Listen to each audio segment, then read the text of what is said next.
Hey everybody, I'm Nick Von Walkerworth and you're listening to the Von Dubcast. These intros I usually talk a little bit about the guests, what we talk about, and a bit about my life and what's been happening in it.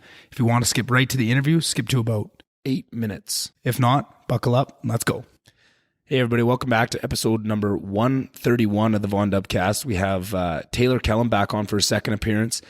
He recently participated in the Guinness World Record longest hockey game. They were raising money for the Alberta Children's Hospital Foundation for cancer research or assisting kids with cancer. I believe it's centered around cancer in kids, and it's a great cause.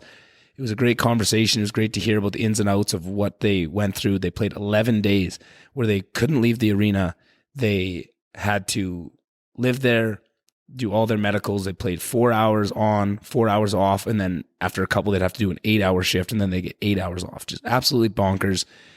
It's a crazy physical feat to do. It's like, playing multiple seasons of hockey in 11 days or running, I don't know how many marathons. It's just hard to wrap your head around the physical requirements of doing something like this. And then on top of that, the mental side of just the grind of getting up at 4 a.m. to play hockey and to, not rip all your teammates and, the team you're playing against faces off when you're grumpy and 8 days into this madness.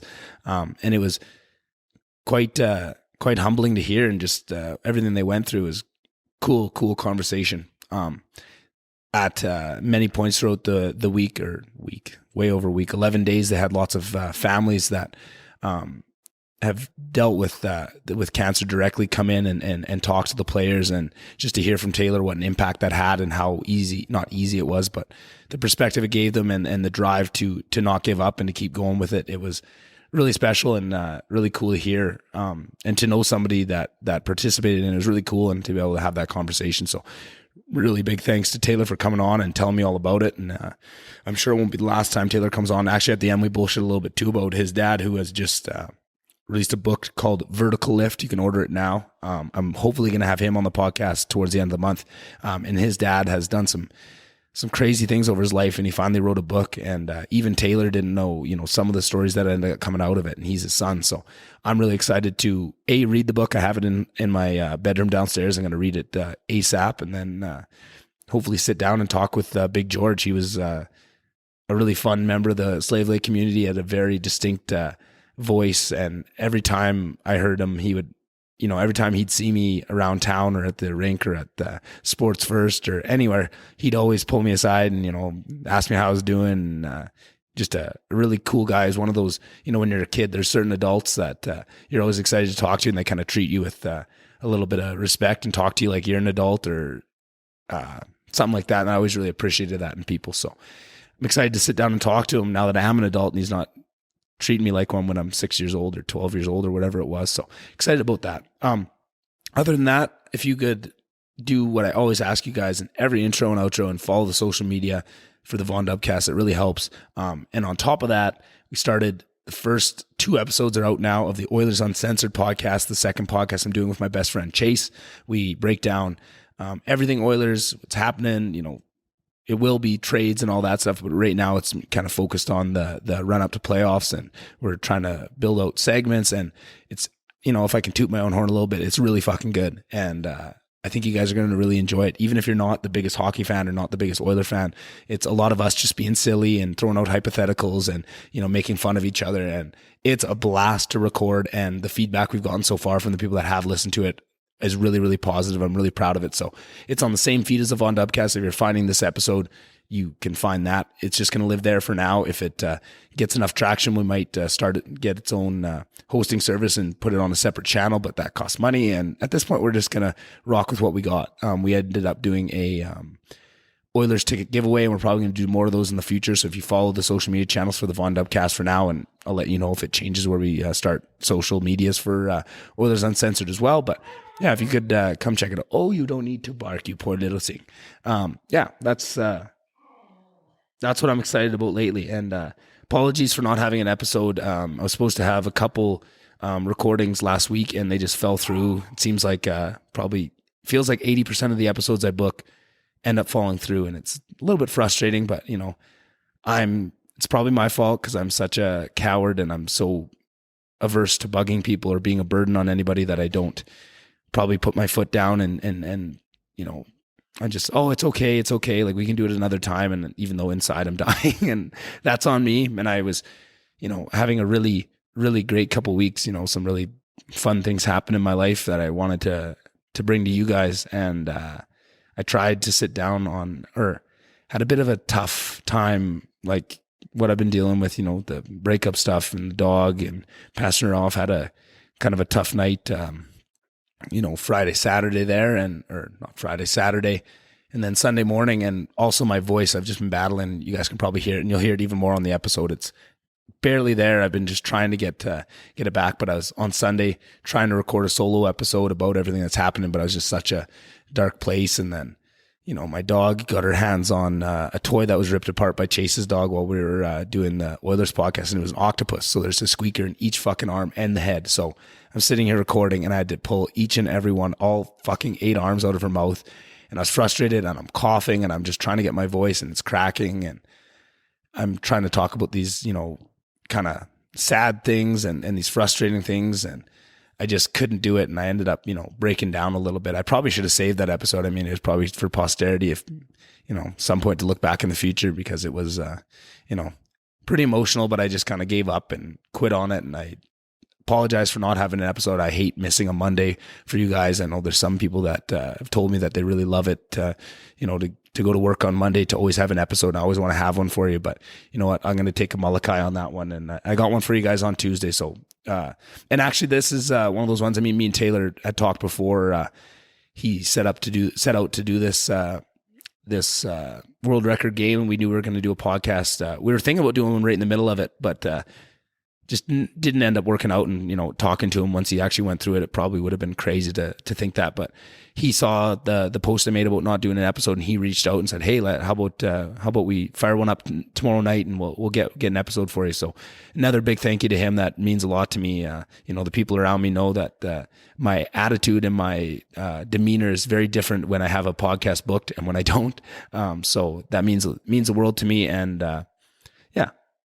Other than that, I think that's all I got to tell you guys. Other than that, just have a great week. I'll see you guys in hopefully another episode. I'll hopefully get another episode recorded this week, and then I'm hoping to get to Slave Lake back home for a week or so towards the end of the month and record a whole whack of episodes. And then you guys can look forward to every Friday we're going to have an Oilers Uncensored podcast. And then, in the playoffs, when the Oilers make the playoffs, we're going to maybe even have more than every Friday, maybe even do, a breakdown after every game, or we're not really sure just yet what we're going to do, but I'm excited for whatever it turns into. And be on the lookout for it. So other than that, we'll get right into the episode and I'll see you guys in the outro. Bye.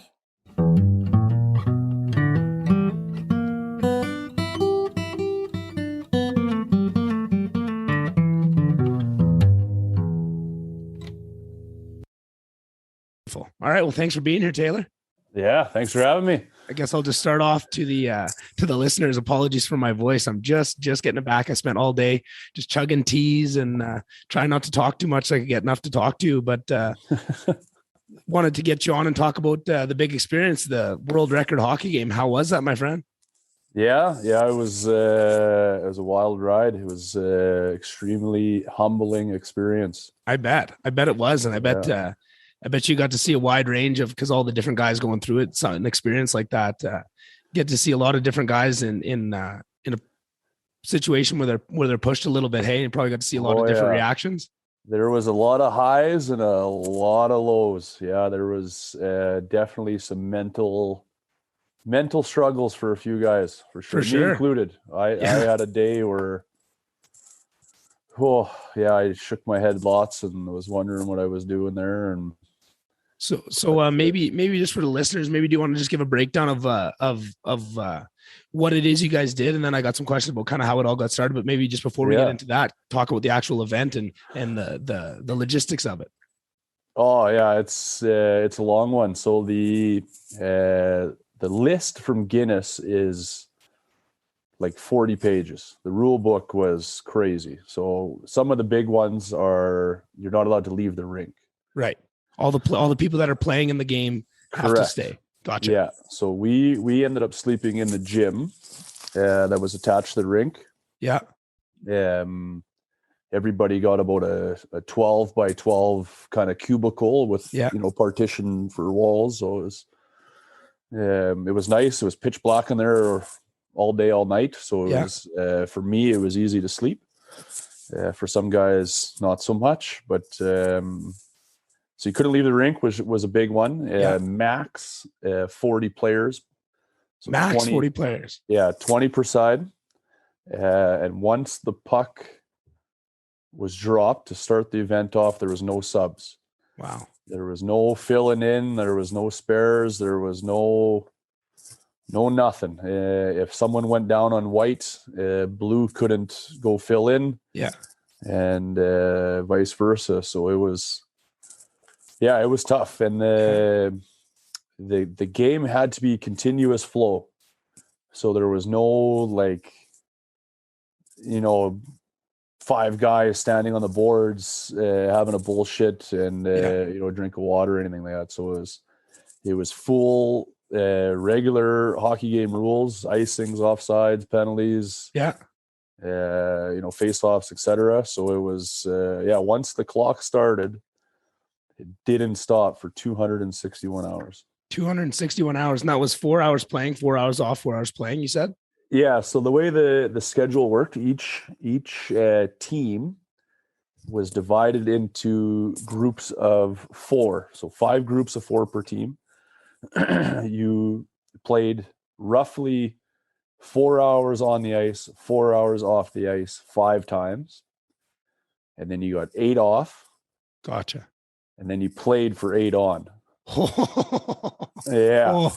And was that up to you, just within that rule set, that's what you guys came up with, or is that what kind of Guinness provided you, or is that kind of the schedule part of it was up to us. It was up to the original group. So this is the 3rd time they did this one, this particular group. Mm-hmm. And it just seems like that's what works for them. Yeah. The group in Edmonton that does it in Sherwood Park outside. I heard they do theirs just 8 hours on the ice, 8 hours off the ice straight. So this is kind of 2 groups that keep passing this record back and forth. There's actually 3. There's actually 3. So I think it's Dr. Sake in Edmonton. Okay. He has an acreage out in Sherwood Park. It's called Saker's Acres. Yeah. Where they do their game. Mm-hmm. So I think he started it back in 2008.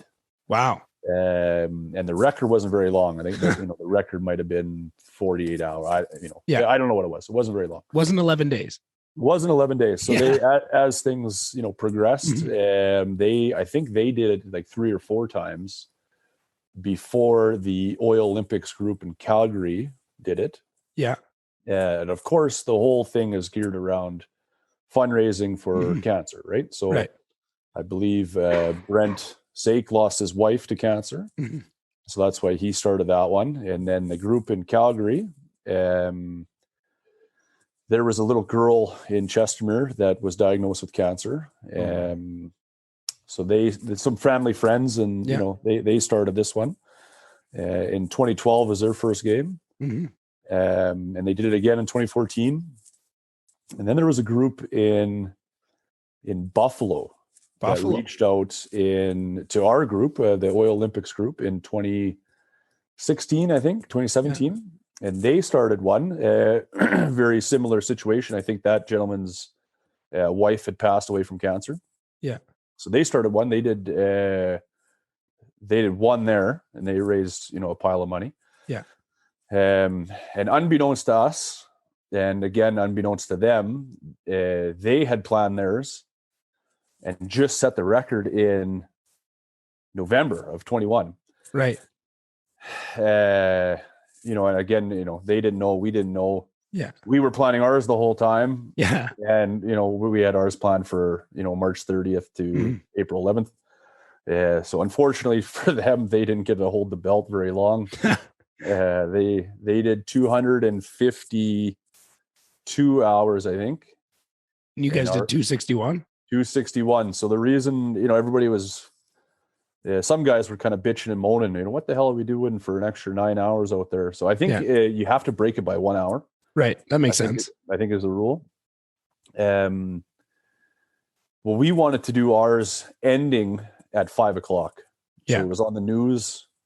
Try to drum up as much interest for the donation side of things as it could. For sure. And there's a little bit of a buffer because Guinness is what you have to have a live camera there. So Guinness is watching the whole time in their office, wherever their office is. Yeah. So they're watching the whole time to make sure there's no bullshit standing around, et cetera, et cetera. Yeah. And then once the game's over, they rewatch it and they deduct the time for the farting around. So if they see guys farting around, sitting on the bench, or no hockey being played, kind of no thing. hockey being played, they deduct it from the record. Mm-hmm. So luckily for us, I from what I saw, or when our group was on, I don't think there was any farting around, so I don't think we should get any deductions there. But the clock is very stingy. You only get 10 minutes for a flood. Yeah. And really, you're only allowed 9 minutes for a flood. Jeez. Because they give you 30 seconds to get the nets off, flood, and 30 seconds to get the nets back on. Wow. That's tight. Yeah. So it was, we got a flood every 2 hours. Yeah. So that was good. It was a nice, sometimes a nice break. And I would imagine. Stretching and stuff like that. But all in all, it was a grind. So then, you said this is a group that has done it before. How many of the guys that you're playing with them are around? I would imagine, you said 40 players, but an event like that's got to have some infrastructure behind it. I'm sure there's lots of people behind the scenes working on it. How many of the people involved, because this sounds like this was your first time, but how many of the people involved had done it before? Like maybe like players? Well, the organization group, hats off to Alex and Leslie's sister, Kathy, Kristen, Mo. There's a handful of these main organizers. So they've been around all 10 of them have been around for all 3 events. They've done it in 2012, 14, and now 22. Mm-hmm. They had a little thing at the end of the game for there's 6 original players still. So 6 guys have played in all 3. And returning from the last one in 2014, there was about 25, 20-ish. Okay. So there's about 15, 20 new guys. Yeah. New meat. Fresh meat. Yeah.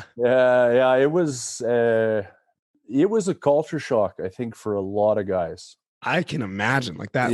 When you originally laid that out for me, I was thinking like, that sounds almost like that's like one of those, like running a marathon. That's like doing one of those crazy events. You're going to be pushing yourself, like not just the physical side, but the mental side, to stay in it for 11 days of that constant, being on. That's crazy. There was a lot of meetings beforehand. I had went down to Calgary a few times this winter, and there was a lot of kind of meet and greets and a lot of prep meetings and stuff like that. And there was a lot of emphasis on, about 10 guys saying, hey, this is what you got to do, and this is how we did it, and this is what I did, and this is what you should be prepared for. It was just like sensory overload. Like every time I drove back to Slave after those things, I was just thinking to myself, like, how the hell am I going to get through this thing? This is nuts. Yeah. So when I got there, I really thought, like, well, either I got to follow this thing to a T, or I just wing it and do my own thing. Yeah. Figure it out. Like, just figure it out on my own. Yeah. Suck it up and figure it out on my own. So when we got going, we had like the puck drop was at 8 p.m. Right. We had to be dressed by like 5 for pictures and all these things. And then we were sitting in the room. There was about an hour kind of break, and guys were talking. Oh, are you taking this protein shake and this powder? And and again, I was just like, what the fuck, man? Like, has anybody got a beer or like, like what's going on here? Like it. So I quickly like realized that stuff. Like, we were sponsored by BioSteel. Yeah. So we had like unlimited BioSteel. So I had one after my first shift, and I was just like, this stuff is not for me. Yeah. Not for me. So I had one of the nurses go to the next day. So I just drank water that night. Yeah. I had one of the nurses go to Safeway the next day and get like a case of that Pedialyte. Yeah. And that's all I drank. I thought you were going to say a case of beer. Oh, there was some beers, but to just stay hydrated. That's all I drank was Pedialyte. None of the I went 11 days, 261 hours. Of the 261, I played 139. Holy shit. Without any recovery drinks, any, protein shakes, nothing. So I was, I'm sure my body was not happy with me. Not happy with you. So no, going into it, what do you think your biggest concerns were? Like well, I'm curious how that would match up once you did it with what you should have been concerned with. Cause I imagine those two things are pretty different. I had worked out and I felt like I had got enough prepared. Yeah. My body prepped enough for it. I knew there was going to be obviously, bumps and bruises and blisters and stuff like that. So I thought I was good. Yeah. And then about a month before it, I started overthinking the mental state of it. Right. Yeah. You're playing 4 on, 4 off, essentially for 11 days. With the same guys too, right? Well, you can't switch teams, right? So you're just 20 guys and you get 2 groups on the ice. So 2 groups of 4. Yeah. So there's one guy, everybody's got to play net, which we'll get into that. No. Everybody's got to play net. And there's 5 guys on the ice and then 2 guys on the bench. Yeah. So just the way the rotation worked, you were playing, there was only 4 other groups of 4 you could play with. So you ran into the same group quite a bit. Yeah. So I guess my preparation versus reality was I didn't get as sore or the blisters or the bruises that I thought I would, but my mental side of it took a licking. There was a day, Thursday. And what day did you start? Like how many days in with that? The previous Thursday. So I was a week into it. Weekend. Wow. Yeah. And I would imagine there's, like we said, there's going to be highs and lows and everybody handles it different. So everyone's going to have those low days and their high days. Were you seeing guys have those days around you? All over the leading place. Up to that. And then that just on that Thursday, that ended up being your day. That was my day. Yeah. And we had this big meeting the morning of or the afternoon of, and that's all the doctor talked about. He barely talked about blisters and swollen feet and swollen ankles and Band-Aids. But he talked about his big thing was I'm going to be big news or good news. So he kept saying that was his line to get you out of a mental funk is let's be good news or whatever. So there was guys, I was walking down the hall one day after we had just finished a 4-hour shift and I was walking to get a bite to eat and I had passed a guy in the hallway that's on my team. Yeah. He was in my dressing room and he was just bawling his eyes out. Yeah, I imagine. 40, late 40s, mid 40-year-old guy. And I go, what's up? Like, what? Did your dog die? Or what's up, man? And he just no, man, keep walking. Today is my day. I'm having, today is my mental day. Yeah. Okay, well, I'll be in the lunchroom. Yeah.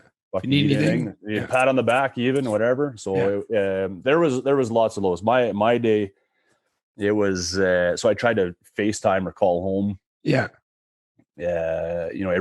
Before Tucker got on the school bus. Yeah. Or before he went to bed. So I tried to keep in touch at least once or twice a day. Mm-hmm. And it was nothing. It was so fucking silly, I guess. Yeah. They just didn't answer. Yeah. At that point, that's enough to break a guy, hey? Yeah. It was 7:30 in the morning. I was having breakfast and that's, where I usually FaceTimed them. Yeah. And they just didn't answer. Yeah. And it fucking just ruined my whole day. I was off to a rocky start and it just didn't get better. So I was, and then you quickly, not quickly, I guess it took me all day to figure it out that it was just as simple as them not answering. And that's okay. They were probably busy or, my wife and son were probably getting dressed or maybe they were making, And that's all it took was Mhm. for me to realize, what was going on, and you snapped out of it. And then, you go on with your day, you go on with Right. another 8-hour shift and try and get a nap in when you can and eat, Yeah. and then start all over again. Like Right. yeah. And how much conversation is going around with your group between you guys on like what's the mental state and what's going on? Because like I imagine some guys are probably thinking like, shit, wondering if I can get through this. Like I don't want to let everyone else down because there's a lot of pressure. Yeah. Kind of everyone's in together, and I wonder, is everyone just kind of dealing with that in their own head, or is there lots of talk going around about it? Or I don't want to, if anybody from the group, listens to this, I want to make it very clear. I'm not shitting on the white team. Those guys, great guys, everybody there did an amazing job. But the blue team just seemed like they had so much more, I mean, like each other's backs, or like if guys were down, they were laughing. Yeah. There was guys getting out of bed early at 3:30 in the morning just to have breakfast with the other guys, just so they're not eating alone when they're getting off the ice. Like there was just so much camaraderie. Yeah. Like the rooms were, I mean, it's hard to explain. Yeah. It was just one of those experiences where it made the whole thing. And again, I don't want to shit on anybody. Yeah. Their group just maybe handled it a little different. There were a couple different personalities. For sure. I personally probably would have had a totally different experience. No offense to them. Yeah. But had I been on the other team, like it just didn't seem like there was that much laughter. Yeah. When they got down in the dumps, the group maybe got down in the dumps. Yeah. And it showed. And then out of nowhere, they'd start laughing, a shift later or a couple hours later. But they were like a roller coaster. Yeah. The white team was they some of them had a really tough go. Right. For sure. And, some of our guys had a tough go. Yeah. It just seemed like our guys maybe bounced back a little quicker than. So you were on the blue or the white team?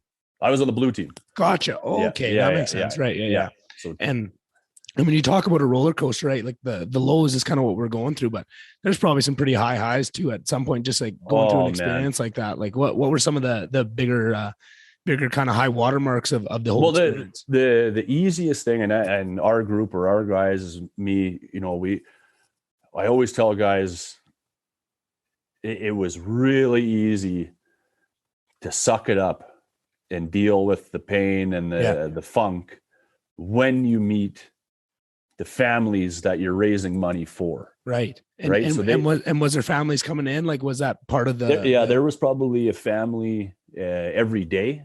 Oh, wow. About That's one family idea. a day came down, and either they were currently have cancer, like in treatment, or they had just recently finished treatment. Wow.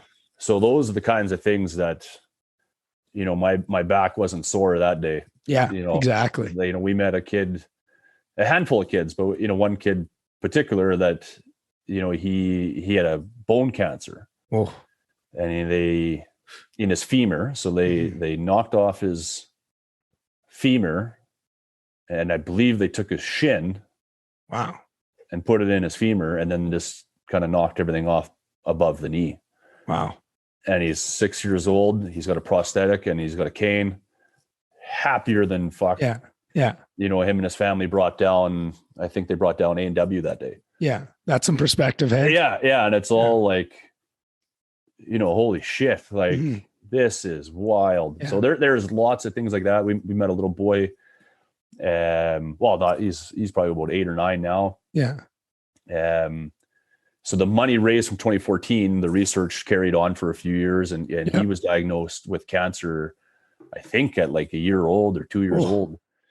So he spent quite a bit of time with us. So we, toured around, and he sat on the bench, and later his mom had came up to me and said, like, hey, you have no idea what this means for a family. Like, there's no real way of tracing it back, but we think the money raised from your guys' last hockey game in 2014 helped save our son's life at a year old, and now our son's 9 years old or 8 years old, whatever it is. Thank you so much. Yeah. And again, you're just like, Yeah. And you're probably already mentally Yeah. stretched too, to hear something like that. That's a lot of emotion to take in when you're emotionally, on that roller coaster. Wow. Yeah. Yeah. So just things like that. I think there was 10 families in total that came down. Yeah. Yeah. It's just a fucking roller coaster of emotions when you meet I bet. them. I bet. And then, so it sounds like for you, physical side wasn't as bad as the mental side. Mental side was the biggest struggle. Would you say that was most of the guys? Was there some guys that you got to see where the physical side was more of the struggle, or what? Well, I shouldn't say mine's not physical. I had, I thought I had like ripped my groin. Oh boy. Cause for one 4-hour shift, I stayed on the left side of the ice the whole time. I couldn't cross over. Yeah. I couldn't do any crossovers. I was just going like face off dot to face off dot on the left side, up and down. That's it. Yeah. Couldn't move. So I had saw the physio guy after, and he straightened me out. And so I really only had about one bad day of physical. Yeah. I iced my feet in the cold tubs after every 4-hour shift. I think that was a huge saver for me. Yeah, I bet. But there's guys, man, that have like blisters deep, the size of toonies. Yeah. Swollen ankles, infections. There is some physically beat up guys, big time. I think there was like a dislocated ankle, a broken shin, a broken hand, broken rib, bloody nose. That guy got high stick by accident, but a bloody nose. Yeah. There was some guys that were struggling. And if it wasn't for the medical staff, there was a nurse or a paramedic there at all times. Well, that's good. During the day, there was another nurse, 2 massage ladies, nice, the physio guy and a chiro guy, and the cold tubs. Wow, that's a decent little mix. Yeah, you had to definitely take advantage of those. The nurses, you had to do your vitals after every shift. Yeah. Every 4 hours on the ice, you had to go check in with them and make sure your blood pressure was okay and your heart rate's okay, stuff like that. There was guys that, there was a lot of guys struggling, but a lot of guys said like, it's, suck it up and, you move on. And so like a broken shin or a broken hand that they, cause there's no subs, they just have to, tape them up and send them back out there. The way the rule book works, if there's a medical emergency, you're allowed to leave the rink in an ambulance, go to the hospital, and you have to get cleared, like signed off by a doctor. Yeah. And then you have to come back to the rink in an ambulance. So the one guy, he had like a stress fracture. I'm no doctor, but he had a stress crack in a shin bone. Yeah. Got it just by walking. He was so deteriorated and so run down. He was just walking down the hallway and cracked his shin. So he goes to the hospital, gets an x-ray. The doctor comes back and says, hey, you got a crack here. Going to throw a cast on it, 4 to 6 weeks, you'll be good to go. And he says, sign that paperwork and call the ambulance. I'm going back to the rink. Wow. And the doc goes, well, no, you need a cast. And he goes, well, there's 2 days left. I'll come see you Monday night. You throw a cast on it then. Yeah. So, back to the rink he went and he finished the thing. I don't think he played much, but he dressed for his shifts and he was still part of the group and still finished the thing. There was one guy that he left. He didn't finish. So there's 39 of 40 guys technically finished. Wow. It's higher than I thought it was going to be. Yeah, me too. Too. The guy that broke his hand was like a fucking balloon grapefruit. Yeah, it was huge. Same thing. He didn't even go to the hospital. It was, clearly broken, and he squeezed it in a glove and held on with one hand basically. And it was wild, man. There's some guys that are still beat up. There's, our group chat still going with, some swollen, ugly looking ankles. One guy's got a, pretty nasty infection. Really? That's scary shit. Yeah. And there's, no one really seems bothered about it. It is what it is. And you did what you did and move on, I guess. Yeah. Yeah. I'm curious, probably just be the guys on your shift there, but like, how much did you know the guys going into it? And then like, after going through such a crazy experience, like how close does that bond you guys? Like, do you think you made friends for life, or were you already pretty close to the guys before? Yeah, absolutely. There's, so I only knew, well, when my wife and I lived there, I knew the main organizer, Alex, just from, you know, Oilmans and golf and stuff. Yeah. So I knew, luckily for me, my group of 4 was me and 3 guys I knew. Oh, beautiful. Yeah. So I only knew about 5 guys, 6 guys. So I just lucked out. Apparently, yeah, the teams were drawn out of a hat. Oh, yeah. So super random. I don't know if they actually were or not, but you paid a couple guys a couple bucks to get you on the team you wanted. Yeah. So I lucked out there big time, but yeah, there's, you know, we'll keep in touch with the 40 guys for sure. There was only really one kind of asshole. There's always one. There's always one. That's my old man said the same thing. There's always one, but yeah, he took it a little serious because, you know, everybody's got to play net. Ooh, right. So, you know, if he knew that you were struggling in net, he had no problem rifling them. And so it was, it was a little. He wore on a a few guys. I mean, I would we laugh about it now. Exactly, but in the moment now. In the moment when you're all test up, that. There was a few like fuck you matches. That was gonna be my next question. I would imagine you can kind of, you know, track that roller coaster of emotion by the on ice. It was pretty noticeable, kind of how guys were doing by how the games went. Yeah, big time. Especially either the midnight to 4 a.m. or the 4 a.m. to 8 a.m. Yeah.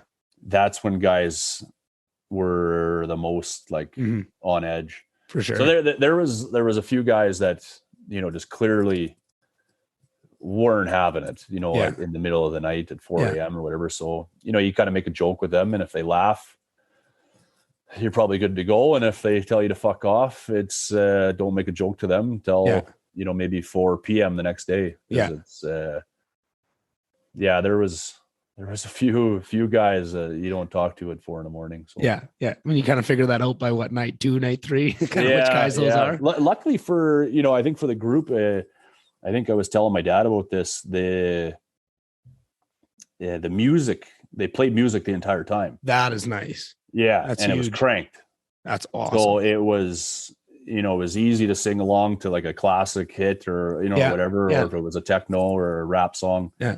You know, it was easy to bob your head or, you know, get into it. So I think that was a huge factor for a lot of guys, especially for me. Cause I mean, I was singing all the time just to stay entertained. You know, it's, I needed that for sure. But for some guys, I wasn't. And was it continuous score the whole time? Yeah. What was the final score? We won by 93. I think it was like 3,500 and change to 3,400 and change or whatever it was. Yeah. Holy shit. Yeah, but it's not a true like 3,500 to 3,400. The previous game in 2014, the white team won by like 1,600 goals. Holy shit. Like it was a bloodbath. Yeah. You know, for 11 days. So we always tried to keep it close. Yeah. Just to kind of have some fun with it. Yeah. And close enough where the last hour of the game might have meant something. Yeah. Like it might have been, you know, like a 5-goal lead or, you know, so we tried to, you know, if you got up by 10 goals, you maybe relaxed and let them score a few or a little bit like that, but take a little bit of a breather. Yeah. One of the biggest, the big problem that we ran into was everybody having to play net. Yeah. I imagine. So everybody, the way the schedule worked, everybody had to play about 4 shifts in net. So each team, so our team had 2 real goalies. Oh, really? And the white team had 3 real goalies. So if you didn't want to play net and one of those guys were in a good mood and they happened to be on your rotation, they might take your net spot. Right. So it was really nice to shoot on a real goalie. For sure. That makes hockey so much different when you have a real goalie. Yeah. But on the flip side, if you got stuck playing net, it became a huge problem when, well, I'm in net and Nick buries 20 goals on me. Yeah. Well, when Nick's in net, I'm going to bury 25 on him. Right. Right. And the then Eagles it just get involved. and it just kept escalating. Really? Throughout the week. By day 9, there was some shifts where it was chaos. Just carnage. Where guys were rifling. Like we got up 12-0 in 8 minutes. Yeah. And they're freaking on the bench. What the fuck you guys doing? Well, you fucking did it to me last. You did it to me yesterday. What the fuck you? Like, so things like that. So we ended up having like a little bit of a powwow and saying, hey, cut the shit here before someone gets hurt. Let's go back to playing fun hockey. And, it's for charity. It's for the kids. For the kids. So we unfortunately that dragged on a little too long. Yeah. But man, let me tell you, net. Oh fuck! I have a whole new respect for guys that play net. Had you ever played net before this? Well, I don't think I've ever played net on ice before. Me neither. Yeah, I played road hockey in that. Or like with real goalie equipment. Like, I mean, I guess if you're 6, you just stand there with a stick. Exactly. Yeah. But I don't think I've ever played with hockey pads on. It was nuts, man. I hated every fucking minute of it. How many shifts do you think you had to do? I didn't. I was scheduled for 4, and my second shift, I was in the lunchroom having breakfast, and I was just like kind of maybe bitching to the guys, like, man, my groin is killing me. Last shift I couldn't even cross over, and the physio guys were busy, and I can't get in till noon or whatever. And one guy across the table goes, "Yeah, I'll take it if you want." Wow, that was probably just like well, what? What do you mean? Kyle. Shout out to Kyle. He just said, "Yeah, I don't mind, man. Like, this is my 3rd time doing this game. Like, I understand people get hurt and people get down. If you need a guy to take a shift in that, I'll take it for you." Wow. Oh my God. Yeah. Thank you so much. So I had my wife donate to his page. Yeah. I gave a few bucks just as a thank you. But it's tough, man. I got lit up for 51. My first go around. My second one I missed. My third one I was 68. And my last one was like 55 or something like that. Yeah. So it sucks, man. Yeah. I hate it. I tip my cap to any beer league goalie because exactly. Gives you that respect for it. And I remember in hockey class back in Slave Lake, we'd always we had a couple goalies, but the goalies want to play out too. So on the scrimmage day on Friday, every once in a while, some of the players would hop in net, and there'd be some kids like Colby Luke, and he could hop in there, and he was actually pretty good goalie for a player. It was pretty impressive. And then someone like me would hop in. I never did, obviously, but guy closer to my skill level will say, it was exactly like you say, carnage the whole time. Yeah, it was nuts. So I think next time they do it, they got to maybe add more real goalies to the roster to break up that thing. So, and one of the good things that worked for our team, I don't think White did it, but the blue team, we switched halfway through. So about day 5 or day 6, instead of playing your 4 hours in net, you'd only play 2. Right. So you quickly unchanged, throw your player stuff on and jump on the ice. Well, another guy got changed to go in net. So that really worked. That really helped because keeping that mental for 4 hours in that net is probably a lot different than 2. Oh, big time. And especially if you're grumpy. Yeah. Like if a guy rifles one on you or if you're getting deked or whatever. Yeah. Yeah. It really, really helped. Yeah. Yeah. I'll never put on goalie equipment ever again in my life unless I do this again. Yeah. It fucking sucks. And I mean, this is maybe jumping a little bit ahead on this question, but since it came up, do you think after the whole experience, and we'll get more into it, but do you think you'd do it again? 100%. Yeah. 100%. It sounds cliche or corny or, however you want to take it. I had met a mom in the hallway on about day 10, 9, and she goes, "Oh no, thank you for what you're doing. What a once in a lifetime experience." And I said, "Well, it's not once in a lifetime. I thought it was, and I'd gladly come back." And she goes, "Well, you're crazy." Yeah. And I said, "Well, I'd stay here for a month, if it meant your daughter never had to go back to the children's." And she just erupted, started bawling. And yeah. So it was one of those things going into it where I went, this is a once in a lifetime. Yeah. I volunteered in the 2014 one. And I said, if I ever got asked to play, I wouldn't do it because it's just such a grind. Yeah. This is nuts. Yeah. And even when I got asked to play, I went, well, maybe next time. Yeah. Maybe next time you do it. And the guy goes, well, think about it and, phone me back or, we'll chat, in a day or two. And I thought to myself, well, I'm 34 now. It took me 10 years to do this again. Yeah. So in 10 years, I'll be, 44. Yeah. I'm already feeling beat up. I've had 2 knee surgeries, 2 foot surgeries. Yeah. I'm already kind of getting worn out. Yeah. In 10 years, I'll feel 10 times worse. You know what I mean? So I said, phoned the guy back the next day. I said, I'm in, Sign me up. Yeah, sign me up. And I'd sign up again right now. It was, I hope to bring some more guys from Slave down. I've had a lot of phone calls from guys wanting to play. And, I hope some guys can come and have the same experience I did because it was a ride that, I'll never forget. So then we kind of skipped over, but you did say before everything got kicked off that you did a little bit of training and stuff. What did that look like kind of in the lead up? How much time did you know by the time you had set up and you were going to do it before the actual event? And then how long did you start actively practice or whatever you did? And maybe I could ask you about that. Like, what did you do and how long was that? And what did it look like? Well, so I started working out in September-ish. Yeah. Just cardio, a little bit of weights. So I was doing about 5 times a week, 4 times a week. And I wasn't feeling any better.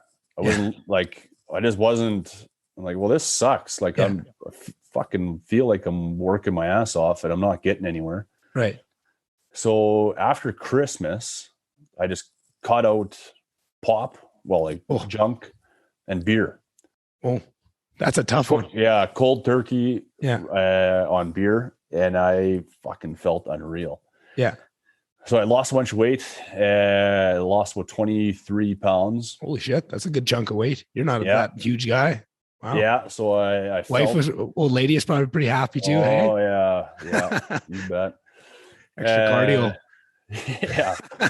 That's how you got in shape. Yeah. So so I had lost a bunch of weight and felt fucking wicked. I bet. And then our team, so this is a little side note. So our rec team here had won. I hadn't drank in 3 months. Yeah. Our rec team had won the league 2 weeks before I had left for the game. Which team? We'll have to shout them out. Big win. Benny and the Jets. Oh, that's my old squad. Yeah, the historic Benny and the Jets. Carrying on the dynasty. Yeah, so we had won, and I absolutely floored it. How did that first beer taste? Oh, fuck, it was good. So I never had a beer. Yeah. For that whole time, and God after it that night, and I was hungover. I felt like I had jumped in traffic and got smacked by an 18-wheeler. Oh. I was hungover for days. Oh. And I just wasn't getting any better. I tried to work out and fucking Gatorades and Advil and I threw this whole thing away. Fuck, I'm not getting any better. Yeah. Fuck this. So I finally, 5 days later, longest hangover ever, started working out again and feeling good. And life was good. And then about a week before the event in our group chat, the guy, one of the main guys goes, "Hey, tone it down on working out. Let's start relaxing here a little bit. No one get injured." Yeah.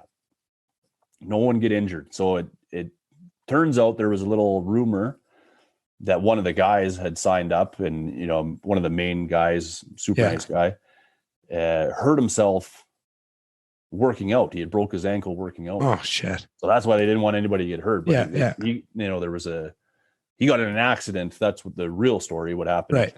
So I don't know how the whole working out story happened. Him getting hurt. So everybody kind of toned it down. Yeah. And then I just quit. Like I just stopped running and stopped doing weights and stuff. So then a couple of days before, I was like, "Fuck, I'm starting to feel, not that healthy anymore. Like what's going on here?" It was just all in my head, I think. And then of course I got down there and there was no problems. But it took I don't know 5-6 months of boogieing pretty good, I thought, to get her going. But I was just telling someone this at work today. It was super random. So there was guys that showed up just jacked, that could run a marathon, that could squat, who knows what. Yeah. And they struggled. And there's guys that were jacked and ripped and that could run a marathon that didn't struggle. Then there was a handful of guys that did fuck all. Yeah. Just natural athletes, but they Bert didn't. Kreischer's, Yeah, they didn't run or they didn't lift weights and they struggled. And then there was a handful of guys that didn't run, didn't lift weights, that didn't struggle. Yeah. So it was all over the place. Yeah. I was probably right in the middle. I had some sore days and stuff like that, but I didn't get any blisters or nothing like that. But and shit like that. That's there's a certain window of what you can do athletically that is very dependent on like training and all that stuff. And then you get outside of that. And I think, a marathon is kind of what everyone thinks in their head is that of like where that mark is.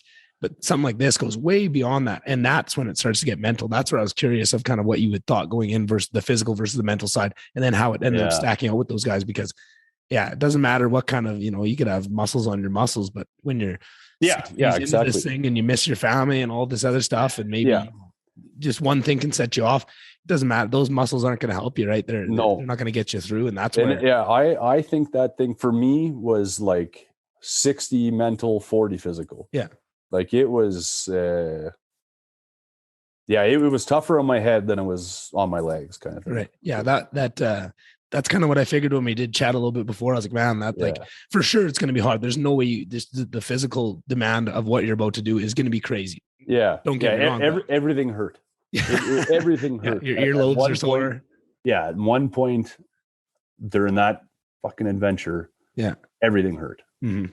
And it's, you see the nurses or you see the chiro guy or physio, and then you get back to feeling good. And then before you know it, you're back on the ice for 8 hours. And then, 8 hours. Man.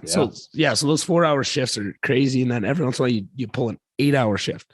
Yeah. How is it to play hockey for 8 hours? Like, cause I've played a lot of hockey in my life and I've never played for 8 hours in a stretch. Yeah. Well, everybody made fun of me for this one. So,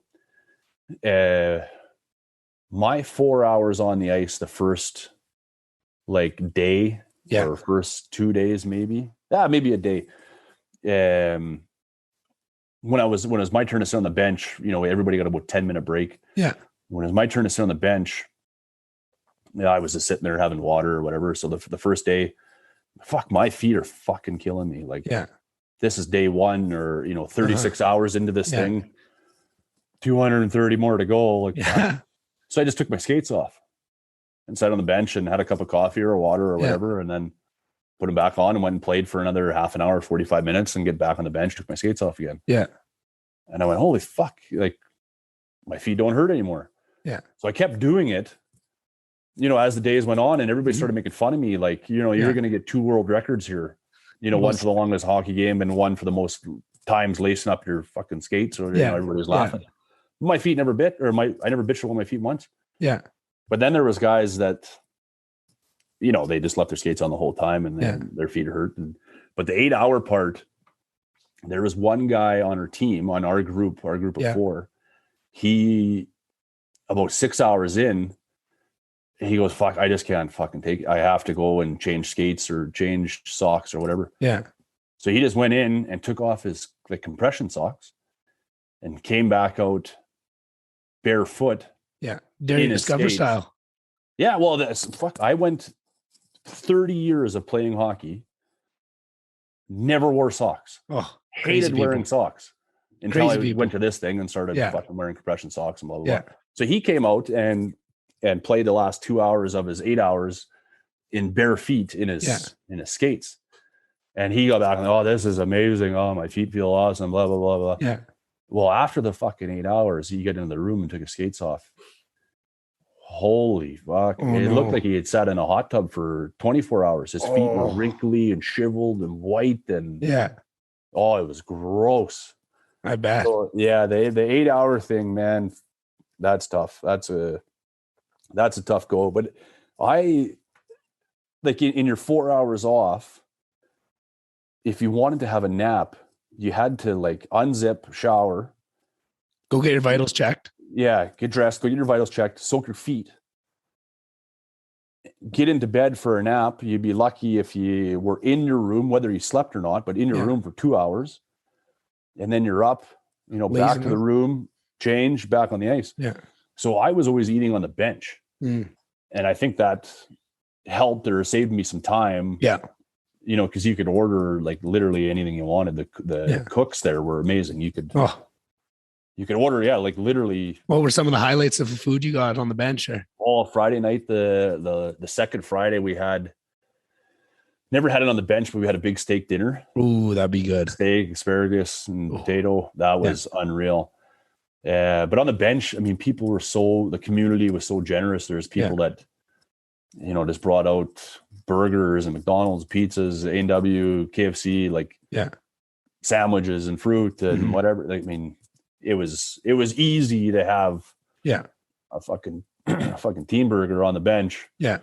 Scarf that down and go play, for 45 minutes, come back and have a Gatorade or whatever, it was, but the food was amazing. Hats off to those two chefs. They worked 12-hour shifts. Wow. Breakfast was from 4 a.m. to 10 a.m. and then dinner was, 4 p.m. to 10 p.m. Yeah. And it was a full spread, full proper meal. And then anything in between, if you wanted a grilled cheese or a cheeseburger or a bowl of cereal. Yeah. Anything you can think of that was accessible, they'd boom right there. And that's beautiful. Yeah. Food was awesome. Can't complain about that at all. Top notch. What do you think surprised you the most? Oh, fuck. I think, again, not to bitch on the white team, but our blue team, I think it was just like surprising how much fun it was. Yeah. How much fun, 20 strangers, well, maybe not strangers, because a lot of those Calgary guys knew each other, but just how easy it was to make friends with all these guys, because the two rooms, like 1 and 2 were joined by a bathroom. Right. And then 3 and 4 were joined by a bathroom. So it was kind of like one big room. You had 10 guys per room. So it was easy to laugh. And, for us, there was a couple of coolers of beer and, it was easy to crack a beer after 4 hours and, get to know the guy that's sitting next to you in the room, learn, their wife and kids and what he does for work and stuff like that. So it was a lot of fun. Yeah. That was super surprising. And the support, during the day, most days or in the early evenings, the stands were almost packed. Really? That's fucking cool. Yeah. But for some reason in my head, I was picturing it empty the whole time. That doesn't make any sense. That's awesome. Well, it was empty lots, obviously at night, in the middle of the night and stuff. 4 in the morning. The first Friday, or maybe it was the first Saturday, the bar crowd came. Oh, that's awesome. So they got there, at 2:00 or 1:45, and they stayed till 4 in the morning. And well, that's awesome. Tunes were cranked and they're cheering and hooting and hollering. And and then the surprising part for me is just like maybe how emotional those families that you meet are like. For sure. I was not prepared for. Yeah. Fuck, man. That was and you said you said there was lots of powwows before, kind of giving you guys some things to be heads up for. Did that not come up of just, hey, be prepared, you're gonna be mental, and then but not like fuck, it's hard to explain. Like you get in these these meetings before, months before, and they Mhm. say, obviously this is for the Alberta Children's Hospital. Everybody Yeah. knew that. That's what Yeah. we're raising money for. But it was just kind of almost like nonchalant. And maybe that was by design. Maybe Yeah. they wanted it to be low key so you didn't overthink it or you didn't get Right. emotional or whatever, Right. or get it in your head. Yeah. But maybe the family side of it was pretty low key until it actually Right. happened. And then you're like, holy shit, like, Yeah. this kid just lost his leg to cancer Oh and shit. I'm bitching about my back or Mhm. like, Mhm. yeah. So there was things like that, but it was nuts. Mhm. And so there was full refs and linesmen the whole time as well. Well, fuck yeah, full rules. Yeah, you had to have Yeah. there's two refs the whole time. Wow. How many penalty minutes did you get over the 11 days? Well, yeah, I only took one. Really? In 11 days? And I did it on purpose. You just get a break or what? Yeah. I maybe hope my wife doesn't hear this one, but the company had brought a bunch of beer. And it was like 2 a.m. and I was like, that looks so good right now. Like I can't have another Gatorade or I can't have another Pedialyte or BioSteel or whatever.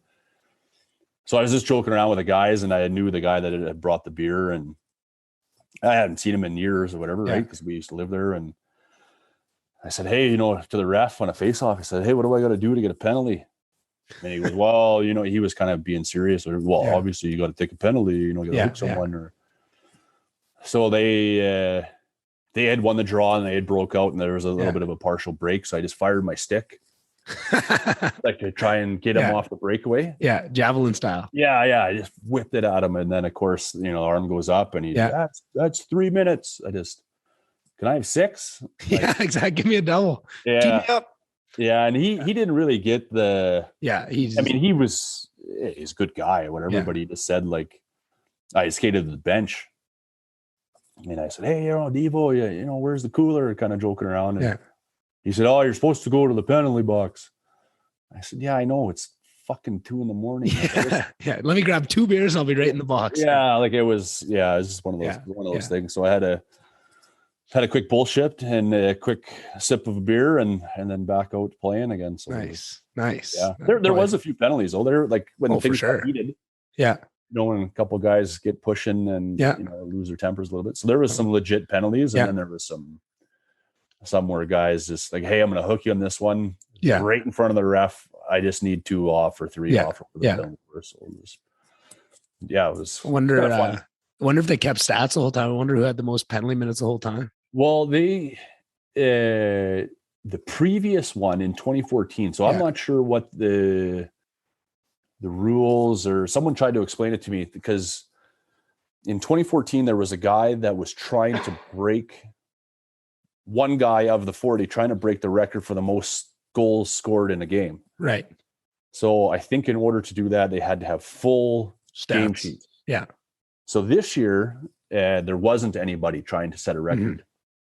So they had to have these game sheets, but I think it was just for the goal. Like, I don't think it was for the counting penalty minutes or nothing. Yeah. Or I think you had to check off for a penalty, but I don't think they were counting like legit penalty minutes. Or and I don't think they were counting the assists. I think it was just, that'd be madness trying to keep track of that at 4 a.m. on day 11. Yeah. Exactly. So it was, I mean, I would love to know what my plus minus was. I bet. Yeah, astronomical number for sure. Yeah. Do you think you're plus or do you think you're minus? Oh, I don't know. I was pretty lucky to be with my group of 3 all played pro. Oh, really? All in the dub in college. Yeah. All 3 of them were in Europe. So it was, I definitely got a few pluses for just standing around. Yeah. The Ryan Whitney special. Yeah. Just you take them when you can get them and get the stat sheet looking good. That's what you need. Yeah. So you said there's lots of camaraderie. I'm wondering, do you think that was more so coming from the guys that were the guys that had done it before? Were they the raw guys kind of helping guys through, picking them up when they're down? Or I don't know. There was a few guys obviously on white and like, I'm not bitching on white. Yeah. They had some guys that were laughing and joking and having a beer and when, maybe 5 of 20. Well, our room, there was 20 of 20. So it was just easy you know, you've been in a locker room. I'm sure, you know, a pile of guys know what I'm talking about. Some locker rooms are just fun and it's laughing and joking and picking on each other. And that's just what our room was. And, you know, there's 20 guys with 20 different punchlines about whatever, you know what I mean? It was just a fun room. It was pretty light. I could hang out in that room fucking all day. Yeah, it was fun. You did. yeah, I guess. Yeah. So in terms of infrastructure, you mentioned doctors, nurses, physios, chiro, cooks, and then there's probably some other people I would imagine, you know, refs, linesmen. What about like equipment and stuff? Like what if a guy busts a skate blade in the middle of the night or something? Or so there's well, the equipment side of things were awesome. So we had CCM was extremely generous. So we got helmets and gloves and jerseys, pants, hoodies, and hoodies. Yeah, piles of clothes. And but the skate side of things. So there's one guy there that owns Pro Skate in Calgary. So he was playing, so he couldn't always fix something. Right. But there was another store there, B&P Sports, I think, just on the east side of Calgary. Yeah. So they kind of handled the odd broken skate. Right. But Pro Skate, they brought out their oven and their boot stretcher. Oh, wow. And set that up. That was primo. Yeah, for equipment, that was clutch. Yeah. Because there was guys that definitely needed that. Unfortunately for me, I mean, I stretched my boots once, and I probably stretched them a little too much. They were a little uncomfortable after, but there was guys that went through like 3-4 different sizes of skates. Wow. Their feet were that big and that swollen. And, you know, my feet just, they just never got there. So I mean, maybe it's because I iced them every chance I got, but probably had a big to do with it. Yeah. So I never had to bitch about skates too much, but there was definitely some skates being worked on. Yeah. And I'd imagine like in the group that you had, there was lots of funny stories. And then just overall of hearing, like, you know, in the locker room, hearing all the funny shit, like, is there anything that sticks out to you? Just, you know, shit happens all the time and you're only playing for a couple hours a week. Funny shit just happens in hockey and in the dressing room. I imagine over 11 days, there had to be some pretty funny shit. Probably some shit that can't be talked about here. But I was just going to say there's a handful of stories that can't be. Yeah, we'll talk about after we stop recording. Yeah, can't be shared on here. Yeah. But there's just like funny like nicknames and guys poking fun at each other, and you know, a couple of guys cut the laces of other guys' skates. And so they were classic. You know, at 4 a.m. when you're trying to do up your skates and you don't want to go on the ice, and then you realize you don't have any laces, and then some guys thought it was a real funny, and some guys didn't think it was that funny. I can imagine some guys wouldn't think that's too funny. Like, you know, one guy. So this barber shop in town sponsored the whole thing, and everybody got this like shaving kit package, like shampoo, lotion, all the shit, right? So there's like literally 20 bottles of shampoo in the shower or in the dressing room. So this one guy just like right from day one, man, this fucking shampoo is fucking amazing. And so we took all the shampoo one day. Yeah. So after his 4-hour shift, we hit all 20 bottles or whatever it was out there, and he was just furious. What was the shampoo? And so just little jokes like that were pretty funny. And then one time one bottle was empty, so we filled it up with a beer and then put it back in the shower. And then he gets in and, you know, squirts his hair. And, what the fuck? And, you know, stuff like that. So there's lots of little jokes, and then the real funny stuff, obviously, I can't name names. Fair enough. That's what I figured. There was some pretty funny stuff. So I bet. We'll have to do a little bullshitting after this. I'll ask you a couple of the good ones, maybe record them for the Patreon if I ever had one. Put it behind the paywall. When the beers, a couple guys were having some beers, and you know, stories get going. And so, like, when can you have the beer? Like, is it like, I'm just trying to think when, like, what you described of how lickety split it is once you're off the ice to try and get into for a little nap. I guess you're not probably napping in every single. No, I was napping every other 4 off. Gotcha. Yeah, and I was lucky enough that I had no problem sleeping. Yeah, some guys probably. No problem sleeping there. So just to kind of paint you a picture, there's 2 ice surfaces. Yeah. parallel to each other. And then in the middle, parallel to the next one, is the curling rink. Right. And then parallel to that one is a gymnasium. Right. And that's where you guys are staying with all your little That's where we were cubicles, sleeping. Yeah. So we're sleeping in the gymnasium. And then the lunchroom, kind of the kitchen, divided the gym and the curling rink. Gotcha. And then there was the ice, our rink. Yeah. So the medical room was the curling rink. Gotcha. So there was all these, massage tables and stuff like that, and the cold tubs. Ice baths, there was enough room to, throw around a football and play cornhole and stuff like that. So that's where guys were having, the odd beer here and there. And, and then, in our room, it was just kind of easy. Like, 10, 20 minutes left in the game or your shift, guys would, have a beer or whatever. And lots of guys had a beer in the shower, or cracked a beer when they got off the ice or out of the shower, and then they'd finish it in the medical room and go to bed, or, it was just, there was one late night, I guess, for some guys, but there wasn't, it's not like it was a free for all or anything, but it was like any guy that's played rec hockey will tell you how sweet it is to have a beer after.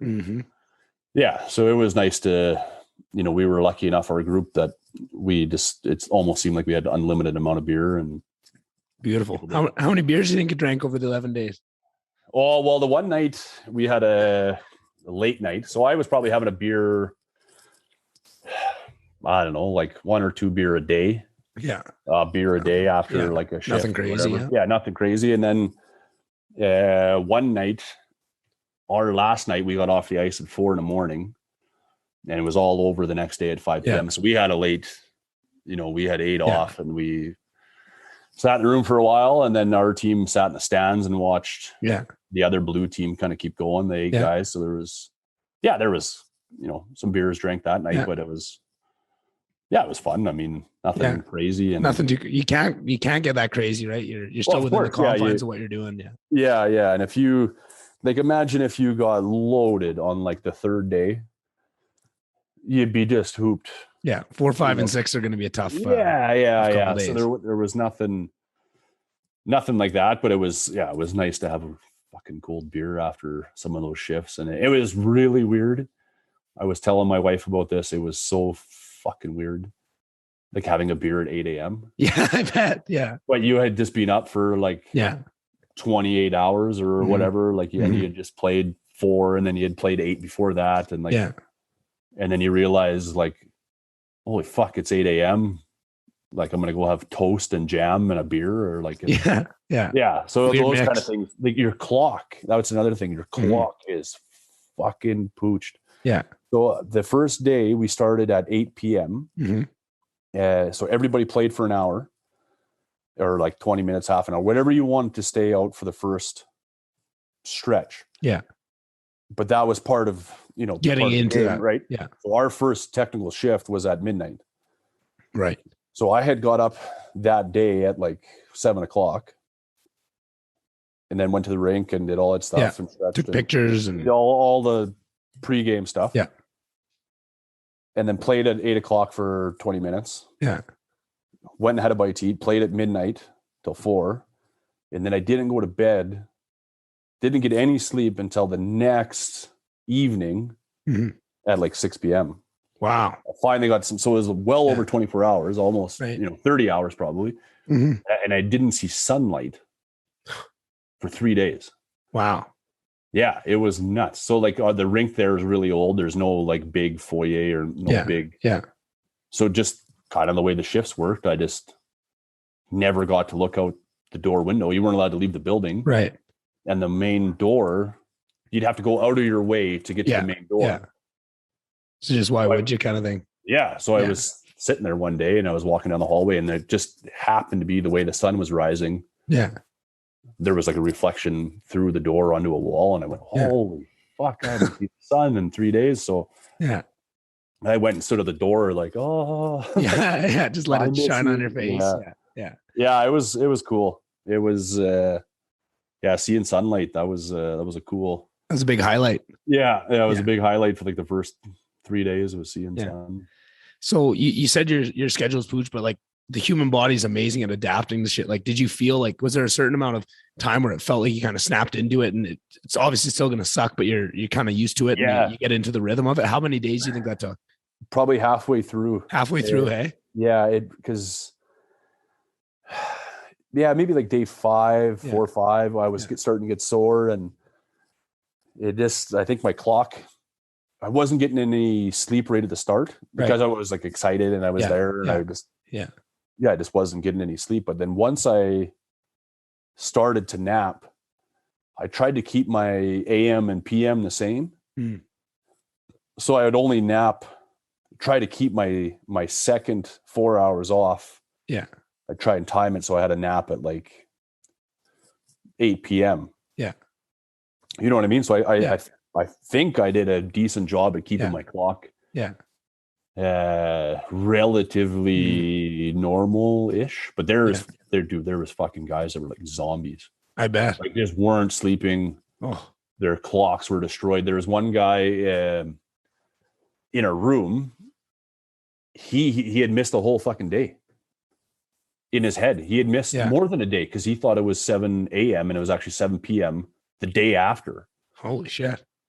Yeah, like he just wiped off a whole fucking Thursday. Like, he had no idea that today was Friday or whatever it was. Yeah. Like, he had just missed a whole day. Like, holy shit. In his head. So people's clocks were and the mental exhaustion of it. Like, you hear and guys that do the mental exhaustion. There was times on like day 8 or 9 or 10 or whatever it was, getting into the tail end of things, where you're not even like picking up a pass. Yeah. Like, you're making eye contact with a guy. He passes you the puck. It just goes right by you. Yeah. Or you're like, your reaction time, you're late putting your stick down. Yeah. Like I found that there was, you do that in the best of times though, Taylor. Yeah. But yeah, there was times where, you miss a pass, and then like a split second later, you're like, fuck, I should have had that. Like, or you miss a tap in, or you miss a shot on net, and you go, what the fuck? Like, normally I would have got that, but you just don't. Yeah, that step behind. Yeah. I figured I played 139 hours. So like 139 regular hockey games in that 11 days. Yeah. Our beer league team plays 30. Yeah. You know what I mean? So I just played like 4 seasons of hockey. And even more than that too, because in beer league, depending on what team you're on, you're playing every second shift, every third shift, right? You're not rotating guys like that. We were on the ice that much too. Yeah. It was probably like 5 or 6 seasons. Yeah. I think if, I got invited back to go play in it again, and you do those pre-meetings and all those, all those trips to Calgary and all those things we had, I'd probably just keep my mouth shut.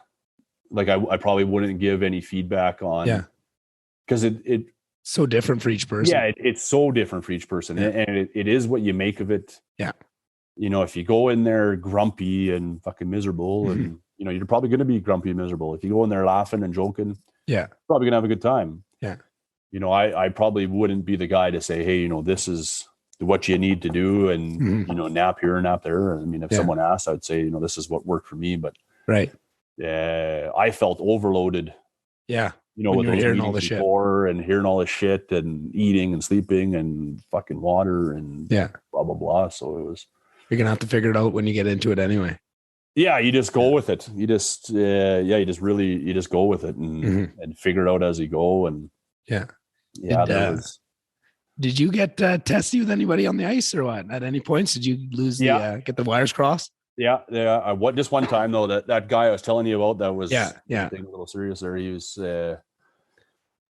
I called him a C-bomb there, and didn't like that.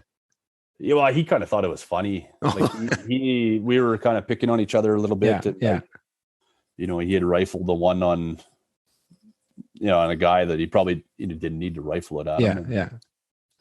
And I was probably having a bad, getting annoyed or having a bad shift or whatever. And I just fucking let him have it a little bit. And he kind of laughed, and he could tell I was getting he was getting under my skin, and little things like that. But it was, Yeah, there was definitely more guys that got testy than I did. Right. You were on the one side of the bell curve, but you probably saw all kinds of guys I saw handling it everything. differently. I saw guys laughing. I saw guys screaming. I saw guys crying. Yeah, I saw the works. Mm-hmm. And then after the fact, what was or maybe before I get to after fact and recovery, what was the emotions like at the very end when it finally finished, and or maybe even as you're approaching it, when you're getting into last shifts where like, hey, we get like, I can do this. Like when did that happen? Like, was it, 2 days left? Was it before the last shift? When were you sure like, oh, we're getting through this and this is happening? I don't think I like ever had a moment where I wasn't getting through it. Right. But I'm sure some guys, I'm sure that wasn't all 40 guys. Yeah. I mean, fuck, for sure that wasn't all 40 guys, but like, I don't think I ever had a moment where I'm going like, I'm packing my shit and getting out of here. Right. But there was definitely probably a time, we finished on a Monday. There was probably a time around Friday where I think I was talking to my dad, and he said, hang in there. There's only a couple days left. And I went, well, there's, I don't really need to hang in there. Like life's, I'm kind of on cruise control here now. I'm in a groove. I'm sleeping okay. I had some beer last night, or whatever. Exactly. I'm enjoying my time. So there was never really a time for me where I was like, I can't wait to get the fuck out of here. But then there was about Sunday-ish was like, it set in where I was like, holy fuck, man, this thing's over tomorrow. Like, it's all coming to an end. Like, I don't want it to come to an end. Just got used to it now. I just got in the groove kind of, but no, it was good. The end was really cool. So everybody in the 4-hour stint, so whatever worked out to be, the 4-hour shifts worked out to be 260 for hours. So the last hour to make it 261, everybody played. Oh, cool. Oh, that's awesome. Yeah. Both teams of 20 got dressed and played. That's awesome. I really like that. Nuts. Packed crowd too, or what? Oh yeah. It was, fuck yeah. Every corner of the rink was packed. The bleachers were packed. The mezzanine was packed. But the game was like a pro game. Yeah. Like it was full throttle, unreal hockey. Yeah. We ended up in that 1-hour stretch. We won 9-2. Yeah. It was awesome, man. The fans were into it. There was a little bit of pushing and shoving. Yeah. We had 2 real goalies, which was good. Yeah. Their team put in a real goalie. Our team put in our real goalie. Mm-hmm. So there's lots of good saves and lots of cheering, lots of hollering. And then, I guess when the clock hit 0, everybody kind of hopped over the boards and did a couple laps with the stick in the air, saluted the crowd. No, it was everything everybody just met at center ice, and there was lots of hugs and lots of kind of hooting and hollering. And then we lined up in the blue lines. There was a speech from the lady at the Alberta Children's, which was fucking. That was a tough one. That was an emotional one. Pretty, I would imagine so. Yeah, big thank you and a big applause. And then the main guy, Alex, he did a speech there. Again, super emotional. He teared up, and there was some families there with the kids and stuff. And then the Guinness guy came out. Oh, cool! Yeah.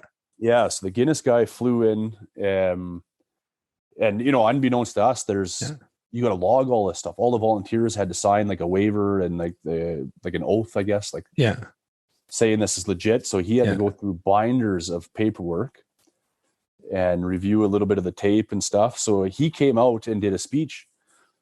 Well, he fucking dragged on the speech. And he almost made it sound like we didn't break the record. Like the speech had dragged out that much where we were like, a couple of the guys that was standing next to him on the blue line were like, what the fuck? Like, did we do this thing or not? Like, just say it. Yeah, let us know. Yeah, what the fuck's going on here? So he finally said it. Like, congratulations, the new record is whatever. And then it was a big applause. And then the group, so the Oil Olympics group that put on the event, they got their plaque right there. Yeah. So everybody passed that around. We got a bunch of pictures with that. And then they had just ordered everybody's individual plaque. Right. So it sounds like he'll have their name on it and the time and the record and the date and all that shit. So that's cool. Yeah. So I guess it's kind of cool to say you're a world record holder. Fucking rights it is, Taylor. That's awesome, man. How many people? You'll have a plaque to show for it, and hanging in the office. I'll put mine in the basement for sure. So it's it's going on the wall down there. But, that's awesome. I mean, it's not for a world record, right? It's for raising money for kids, and we did $1 million for $1 million. Yeah, $1 million. Holy shit, that was going to be my next question. Wow, that's awesome. Cancer, yeah. So we did. Not we. The guys did like 1.4 in 2012. Yeah, 2.1 in 2014, and then obviously we knew we weren't going to get. Our goal was 2 million. Yeah, we knew we weren't going to get to 2 million with obviously this economy and tough times and COVID. For sure. We were just happy with really anything. Yeah. And I got to $1 million, and there was a big, huge. Big check kind of handed over. The check was actually for 850 when the game ended. It was for 850. Yeah. But as the night rolled on and into the night, the donation page cracked $1 million. So that's awesome. I think between the three groups, so the Oil Olympics group in Calgary, the group in Sherwood Park, and the group in Buffalo, I think someone said there's about 16 million raised for cancer between the three groups in 15 years or whatever it was. That's awesome, man. Like that, just to be a part of something like it's just bigger at each level, right? Like you can look at it just this event and what you're a part of, and the individual people you saw and who you helped and those conversations you had, and then you zoom out a little bit more and just look at the impact at every level. It's cool. Ideally, you break these things 1 hour at a time, and maybe every other year you do one, or our group does one, and then Sherwood does one, and Buffalo. Ideally you break it by an hour at a time, and you raise $1 million every time you have a hockey game, and the money's all for cancer, obviously, and kids, and it's it's pretty sad what those kids go through and those families. And anytime you can raise a few bucks, it's good to give back and contribute like that. But I guess ideally, if they went on for an hour at a time, and every other year, keep passing the record around. Raise some good money, and that's awesome that all three groups raise money for cancer. I think that makes it even more special. It kind of takes a little bit of the hostility out of passing the competing for the record. It's almost like passing the baton and one up in each other, all for a bigger cause than just some record, right? A piece of paper on the wall. I don't think, we were talking about this in the room. I don't think you could have an event of this size if it wasn't for something important. If it wasn't for a charity, tied to it, I don't know how to say it. I guess people maybe wouldn't support the event, with all the like this event took 1,600 volunteers. Holy shit. Would you get 1,600 volunteers out there if it wasn't for cancer? You know what I mean? Like it'd be very hard to do this just with a bunch of buddies. Hey, let's just see if we could set the world record. Yeah. Well, no, the hockey game is just a small tool that you're using to raise money for, a charity of whatever it is. Right. So, I think it'd be really difficult if, nigh on impossible, I would imagine. Unless you had someone bankrolling it with some big cash or something. I don't know. Like it's 1,600 volunteers. Like it's fucking insane, man. That's hard to wrap your brain around a little bit. Yeah. It's a fucking third of Slave Lake. A quarter of Slave Lake, it's it'd be just it'd be impossible. So then everything wraps up. Everyone's you get the big plaque and all that. And everyone's happy. I'm assuming everyone's kind of got their families there and some reuniting. And then once all that tones down, it sounds like you got a group chat that people are still talking to after. I'm curious specifically for you, and then maybe how that compared with everybody else. How was the recovery after? Like, how many days did it take before you felt normal? Man. And then kind of wish you could read this group chat. So there's a laundry list of I bet going on. So we finished Monday night. Most of the guys, I was there was another guy from BC. So there's only two guys not from the immediate Calgary area. Yeah. So I had just stayed at a buddy's place. My wife and kid were there, or son in there. Mother-in-law was there. So they came down, watched the end of it, took some pictures, they left. So I stayed at a buddy's house. We finished, made sure the coolers were empty. Of course. Yeah. So I stayed at a buddy's house that night. I got piles of sleep, like 13 and a half hours of sleep. Yeah. Didn't really look at my phone.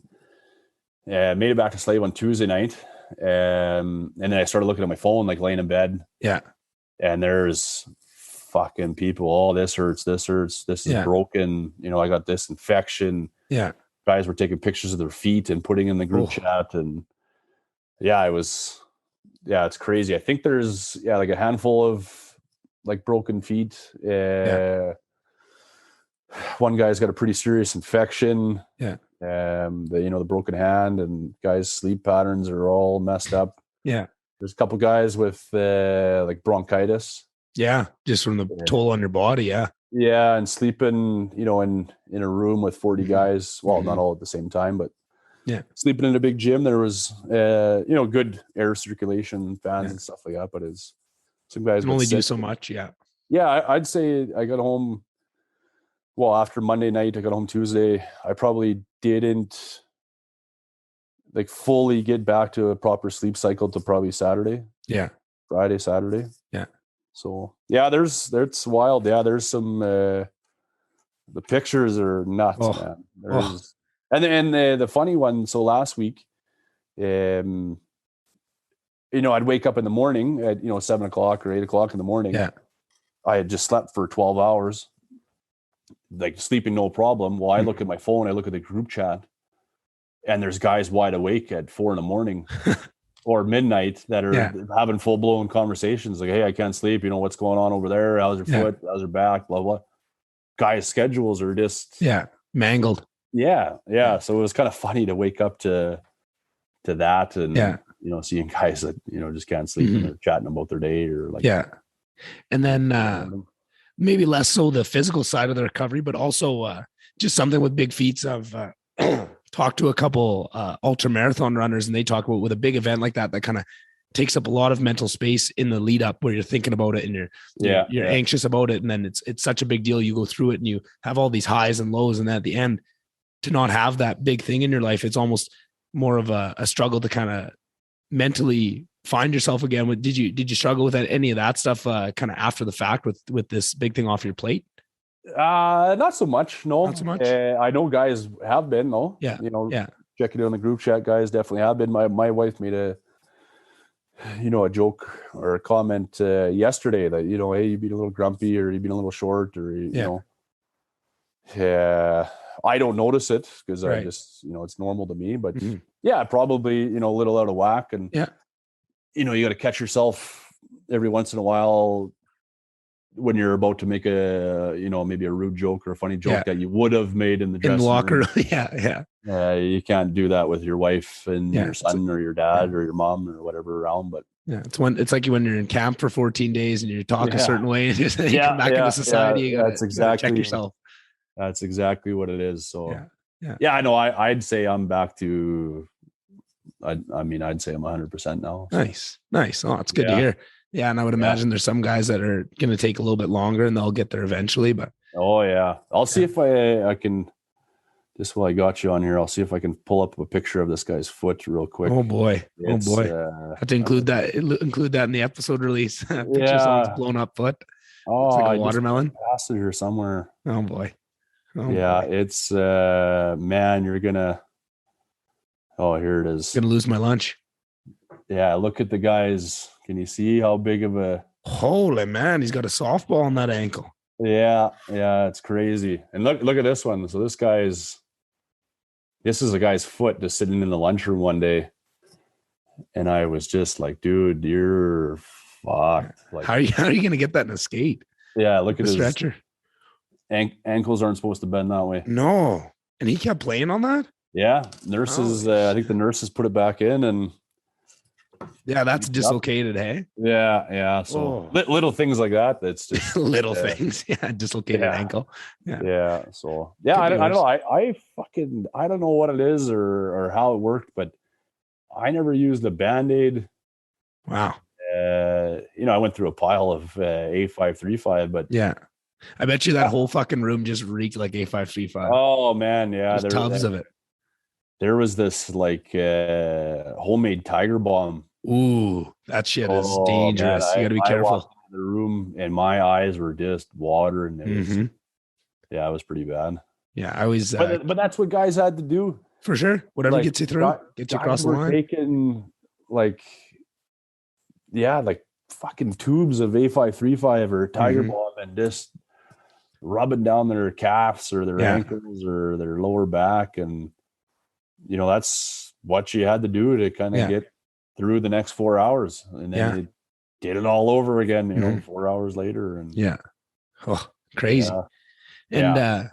And you said your little crew, your shift of guys was all pretty high level hockey players. Was it Yeah. for the most part pretty good hockey players? Was there a couple of guys that are? Yeah, there was. Yeah, I don't know. There was a few guys that A little behind the pace. Yeah, Kind of all evens out after 8 days, but yeah, behind the skill level, maybe not the pace. There was a guy there, yeah, super nice guy. He was on the other team, and he fucking worked his ass off. Really? Every fucking day. Yeah. He was 100 miles an hour. I don't know how he stopped or didn't stop, and how he didn't get hurt or Zach Hyman. But he fucking couldn't shoot, couldn't catch a pass. Couldn't pass the puck. Yeah, he was just one of those guys, like a pond hockey beauty, like heart and soul. Yeah, he, just guys like that. Just some guys that just couldn't keep up. And there's one guy that hadn't played hockey in 23 years. What? Yeah, he played junior A in McMurray. He finished when he was 19 or 20. Never touched his hockey equipment again. Oh my God. He got all brand new gear. He got brand new skates. That's mind blowing. Yeah, shin pads, elbow pads, and then we got pants and helmet and gloves and stuff. But yeah, he never skated. Oh my God. This thing. Yeah. How did he do? Pretty good.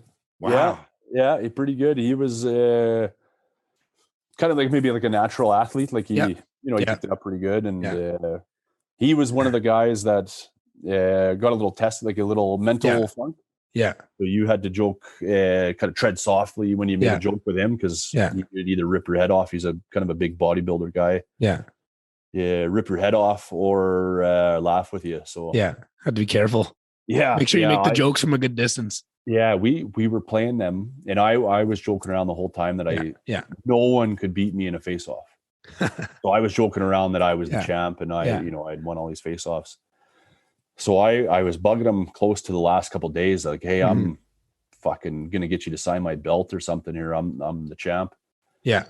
So he finally beat me 2 times that game. So I made a joke that I was 97-2 against him. So in the lunchroom, and I was bugging, I was laying into him, and he was getting pissed off and mad, and I could tell that I was about to cross the line. Yeah. So in the lunchroom, they had printed off these things on the last day of the group photo that we took before the game started. So all 40 guys on the ice. Mm-hmm. So they printed them off, and I had wrote on there, dear Luch, all the best, keep reaching for the stars, something corny like that. Signed TK 97-2.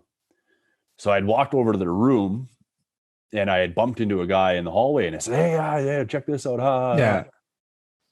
And I thought it was funny. Yeah. And a couple of guys thought it was funny. And this guy, Terry, he goes, well, Luch is either going to kill you. Yeah. Or he thinks it's going to be really funny. Yeah. It's about 50-50. Yeah. And I went, oh, you think so? Like, yeah, he's going to be that mad? And he goes, oh, fuck yeah, man. You've been ripping on him, all day and all day yesterday about this 97-2. And you even have it wrote on there 97-2. Yeah. And I was like, well, fuck, I better get this over with. So I went into the room, and, unfortunately it was full. I said, hey, Luch, can I get a picture with you? Yeah, I guess so. Yeah, fuck. So he stands up, and I said, hey, can you get a picture with this too? And he read it, and he fucking looked at me like, want to rip your skull off. Oh my God. And I thought I was dead, in front of the whole group of guys. And I I thought, fuck, what did I do? And Yeah. maybe, Tay, you Yeah. took this one too Yeah. far. One step. And he looked at me and then he just bursted out laughing. Yeah. Oh, thank fucking So thank God. God. Yeah. Yeah, He yeah. thought he got a good laugh out of it. But, if I had given it to him a day before, Yeah. when I was pushing his buttons, it, probably wouldn't have ended that well. But Yeah. yeah, you got to find a little bit of humor in, Yeah. 11 days of hockey. So Exactly. And that's, and that's the tough balance is you have to be careful with guys, but you can't just not make jokes. You can't lay that up because guys need that too, right? You kind of got to test those limits to keep that mixture. And every once in a while you're going to go overboard, but just hope it doesn't go too far. And I'm sure it was good. I'm glad it. I didn't cross the line too much there. And that was pretty funny. Mm-hmm. Not sure if there's any other things specific to the event and all that stuff, but kind of the last big question I had, and I've asked this a couple times of like the ultra marathon runners, and something that they always bring up is like when you do a big limit testing thing at yourself of pushing yourself past where you probably ever pushed yourself before, you learn a lot about yourself. Do you think you learned anything about yourself, Taylor, and kind of in that process, or was it, the biggest takeaway hands down is, just how sometimes you just don't see how maybe bad or down or different other people's lives are. Yeah. Like that was a huge eye opener for me, Mm-hmm. when these families are going through what they're going through. It was a humbling experience. My wife and son were down there, and my wife or my son's running around the rink, dancing in the stands and holding up signs, and he's on the bench, and and then the day before there's a kid with no leg that he lost to cancer. Or the one family, they came for lunch that day and they were off to the hospital right after that for treatment. So fuck, man, it's almost emotional. Like super grateful, super appreciative, of my health, my wife's health, my son's health, my parents, in-laws. There's people out there that are battling, and their lives are a lot different than our lives. Yeah. And you never know who those people are. They all look the same on the street or in traffic. When you yell at that guy, you never know what people are going through. Hey? Yeah. You never know, man. It's never know. The guy that cut you off on the way to the rink that day, he might be on the way to the hospital with his son for treatment or, it was, that was an eye opener. Something I didn't really expect. And something, you'll probably never forget either. Take that with you.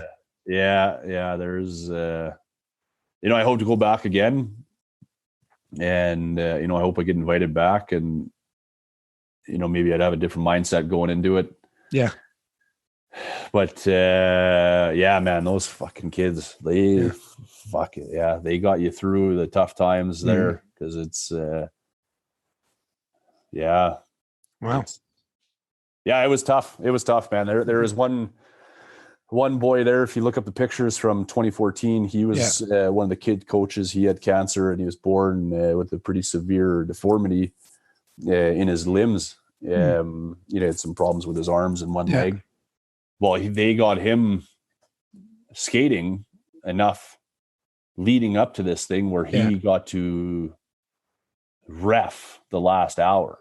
Cool. So there was, him and two other refs on the ice, and, he was, he dropped the puck, and he kept up a little bit, and, he fell once, which, I was worried. My heart stopped there. Yeah. But, probably the whole rink, everyone stopped. Okay. But, if a kid like that, went through cancer and born with some physical problems, if he can skate and, smile the whole time, that was, he never stopped smiling. He was so happy to be there. Well, that's awesome. That's, you got to smile when you're doing something like that. 'Cause it was pretty easy to get down. For sure. I can imagine. So for sure, if we missed anything, feel free to bring anything up if you think I missed any of the big points there. But other than that, what else has been going on in your life? You watching any hockey? Busy? Man. I think last time we talked, I was going through a mental problem there with the old Oilers, but they seem to be chugging along right now. Yeah. So hockey's good. I'm hope to make it to a playoff game. Our busy season starts here at work. Right. Yeah. You guys are probably getting ready to fire right up. Yeah. So it's go time here at the office. And so we'll see what happens come playoff time. But the Oilers they're an emotional wreck. That fucking 12-game skid or whatever they went on, got rid of Tippett, and then brought in Woodcroft, and it seems to be turning things right around. Yeah, we've been I just started 2 weeks ago, just started another podcast, an Oilers podcast with my best friend. So we've just been right in the thick of things. Yeah, getting right to the soup and the nuts of whatever the Oilers are doing. So we've been kind of trying to break everything down and having a good time with that. So we've been watching lots of games. Hopefully get to, like you say, get to a couple playoff games this year. Hopefully, and it's gonna be interesting with come playoff time. What happens with I don't think anybody's getting through Colorado in the West. Yeah, no, I'd hate to run into them in the first round, run into any round. Yeah. I think that's probably a pretty safe bet. I'd be curious what the playoff odds are on the Western Conference for people getting out. I think you wouldn't make too much money betting on Colorado. No. Yeah, I don't. I kind of liked it when it happened when Tampa won 2 straight. Yeah, I thought that was pretty cool. Yeah, Tampa was a good fucking team. But they don't got it this year. I don't think so. Fuck no. Colorado is just clicking.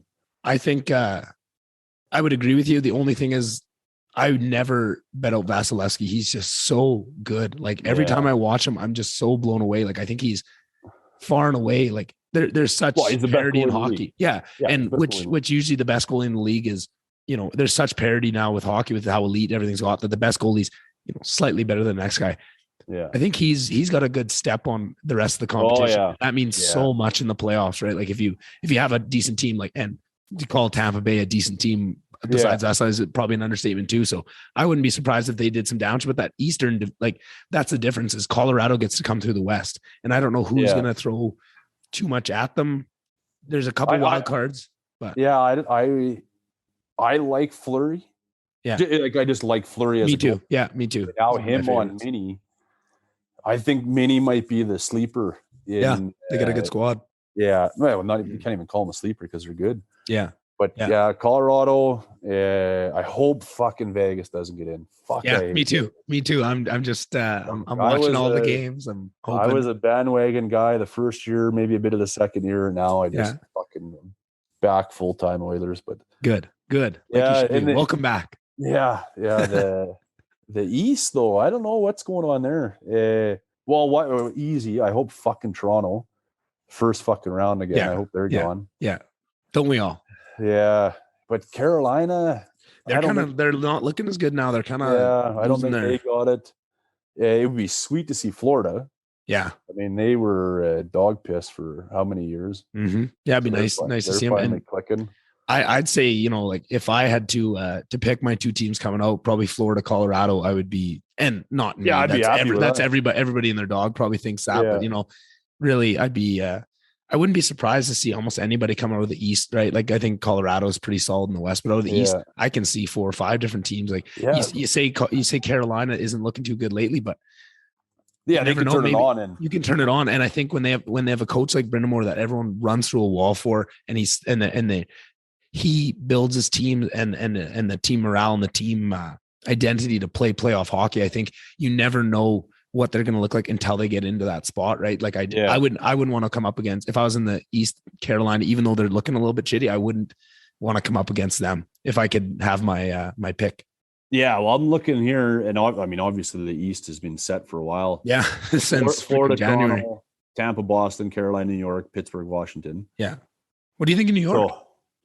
Nah, I don't think they got a chance, man. Yeah, I think they've been kind of buoyed by that, how good Shesterkin's played this year. Yeah. I think, and once again, I mean, I just talked about how important goalies are in Vasilevsky, right? Like, so New York, could do it, but I think they're really going to need to lean on that. But I don't know. I'd favor New York over Pittsburgh in the first round there. And I think Jari's week to week now. He just got hurt, I think yesterday or the day before. So that's kind of a big question mark on how it shakes out. Yeah. So Vegas, they're 4 points back. So they're I hope they don't get in, but Nashville, Dallas, LA, Edmonton, Minnesota, St. Louis, Calgary, Colorado. Calgary, I hate to say it too, they're fucking clicking along. They look really good. I think Calgary's the team I have the most question marks around in the whole of the team because of how much better they've looked this year. But I think there's still questions about how they can perform in the crunch time. I think Goudreau is such a big piece of them. And I think he is such, who am I to say with my Cheeto dust on my fingers sitting behind the keyboard here, but I just don't think he has the grit in the playoffs. Just judging on every other year, it looks like he can handle that type of physicality when they get on him. And he's such a big part of their team. And also I think what biggest jump from last year to this year with almost the same squad, right? Other than Markstrom kind of turning his year around. And I think, if they do go far, it's all going to be on Markstrom's back. But I think what the biggest thing I saw was they started playing this playoff type hockey, kind of like what I mentioned with Carolina under what's his pickle there? Sutter. And that's kind of what's brought them to this whole regular season, but they played like that. So now I'm curious, what extra gear do they have on top of that? Because that's what's made them look so dominant in the regular season. They're playing playoff hockey, but now when everyone raised their level to match them at that, is it going to fall off? And who knows, man? It's easy to play. Like if you're a guy like Goudreau or, not Monahan, I guess he's out, his hips out, he's done for the year, but it's easy to play that playoff type intensity when you're the only team doing it and you're up against guys playing regular season. Now, when they raise that up, can you keep that balance? And now you've grinded all year playing like that. That's hard on the body, hard on the mental. And just, there's so many question marks about them, but I agree. They look better than what if Calgary and Edmonton win the playoffs? That'd be chaos, madness. Calgary probably wins, but that'd be sweet. Every time I think of Edmonton in the playoffs, I picture that emotional damage gift meme in my head. Just fucking Oilers, man. And I, I was born right in the slot for 1993. It's been tough as an Oilers fan my whole goddamn life, right? Yeah. And I'm like a battered wife. I just keep coming back. I just take all the pain, and I'm so excited. I'm so amped up for this year, even though, like, by any logical length of reasoning, I should be, tapering my expectations, trying not to, and I'm all in. I'm fully expected to lose in the first round. Yeah, but I just don't have that within me. I'm too much of a homer, too much of a diehard. I just, I can rationalize all the different ways that maybe to anyone that isn't an Oiler fan thinks, oh, this guy's fucking crazy. But to me, I can see, this, Duncan Keith, he's always a playoff performer. He likes that, open rule book. So, when the rest put their whistles away, he has some of the best stick work in the game. Fogel, he always looked good in the playoffs. I can come up with all these scenarios, and I still come back to that. I think it was, it's probably 3 or 4 years. Maybe it was his last year in Calgary, but Mike Smith, that series Calgary against Colorado, that Colorado kind of came in and w'd them a couple years ago. I've never seen a goalie play up to that level. Like Mike Smith was so fucking good in that series. It blew my mind. When that series with Phoenix and Detroit back in the day, that was a nuts. Yeah. So but that was also like fucking 12 years ago. Yeah, exactly. He's got a few more miles on he's since 39 then or whatever he is. So but who knows what's gonna happen, man. It's gonna be I guess it probably starts in 2 weeks. Yeah, about that. I think there's 6 games left on average. Most teams have 6 games. There's probably a couple days after that. So 2 weeks. Yeah. Fuck. Yeah, I'm pretty. That's the thing of all those question marks, all those things to talk about.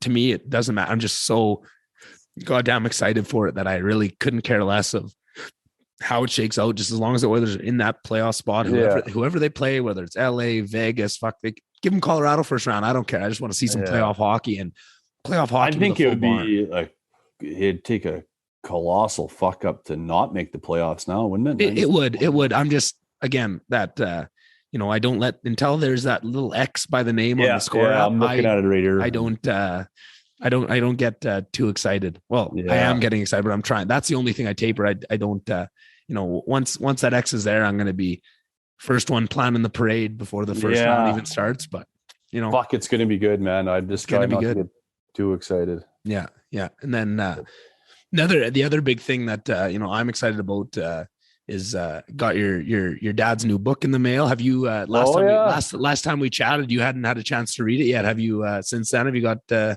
chance to sit down and leaf through it or what? Yeah, I fucked it up though. I started not at the start. Started when you were born. No, I started before that, but it was I just skimmed through it looking for the stuff that I kind of knew of. Yeah. So I could, read the story of it. Right. But yeah, it's you got to get that guy on here, man. That's where I'm going. I'm trying to get the people excited. Your dad's lived line that up. Your dad's lived quite the life. And I'm actually going to be in Slave towards the end of the month here. So I'll we'll line it up after we get off. That's one. Yeah, there's some stuff there, man, that fuck yeah, it's crazy, the stuff in Rwanda and Somalia and getting shot at and crazy shit. Hey, the war stuff is nuts. And then the other wild story is just like how he got to Canada. Yeah, like backpacked across the states and made his way into went home and basically said bye to his parents and made his way to Canada. And it's good, man. It's a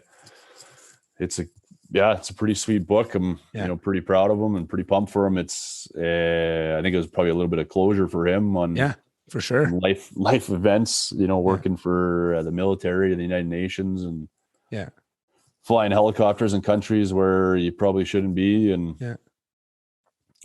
someone's got to do it.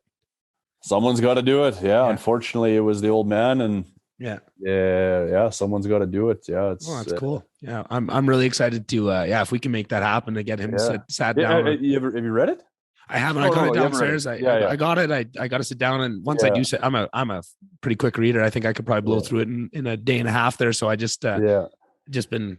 You get busy and you get lazy, and then I misplaced for a bit, and I realized it's right on my desk, like right where I left it. So I saw it this morning when I was getting ready to do this with you. So I'll probably maybe read it this weekend or something, and then I'll make sure I have it. Yeah, have a read, and there's a couple things that I didn't even know about that. Yeah, I bet the movie Hotel Rwanda. Right. They were in that hotel. Yeah, him and his co-pilot were there. Wow. Like held there for like 5 days. Holy shit. I'm gonna have to watch that movie and read the books that I'm really prepared. Government, negotiated for them to leave, and holy shit. They got escorted to the airport and they flew away. Yeah. Makes you pretty proud of the stock you come from. Hey, when you get to read stories like that. I'm sure you already were. I shouldn't say that, but just add some extra layers to it. Yeah. That's it's pretty cool. The war stuff, and then coming to Canada and then starting a company. Yeah. Well, started building power lines and worked his way up, got a pilot's license, and the rest is history. Oh, that's awesome. And I think it's just for me, it's cool too, just because I didn't know any of that shit. I just, it was just George growing up, because he knows Ingo, and every time I saw him, he's got such a distinct voice. Everyone was at the rink. He just, Nick, and you know exactly who it is. You have a bullshit with him. Just, it was always such a highlight to talk to him, just because he's an interesting guy. I didn't know all that shit, right? He's just, just George Kelham to me. So, I think that's cool for me to read the book and then to sit down with him. I'm pretty excited for it. So, I think the business side of it, it's pretty cool how he, unfortunately, had a big falling out with a partner there, and things went south, and then he, went to the United Nations and got tired of that, and then, worked for another company, and that guy just didn't want a partner. Yeah. He just, it was his business, and rightfully so. And he didn't want a partner, didn't want any other say or influence. And my parents just decided, hey, let's do it. Let's jump all in on this. And they rented a helicopter and never looked back. One rented helicopter into 10 beasts now. And big operation. And most of I know we talked about this last time, but I'm now forgetting. It's lots of forestry and forest fire stuff that you guys do mainly. I'm trying to remember back to our first conversation. Yeah, we do actually, kind of not very little, but we do do a little bit of forest fire stuff. So Yeah. we have 2 machines that are on long-term contract with the Alberta government. Yeah.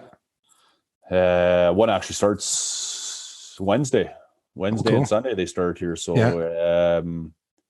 and then we have 4 or 5 that do reforestation. So when the right, that's what it was. That's what I was, because I was surprised with that's what I remember the conversation now, because I was thinking it was more the forest fire stuff. But you log the bush, and it's got to be, you got to replant what you cut. So that's a big business for us.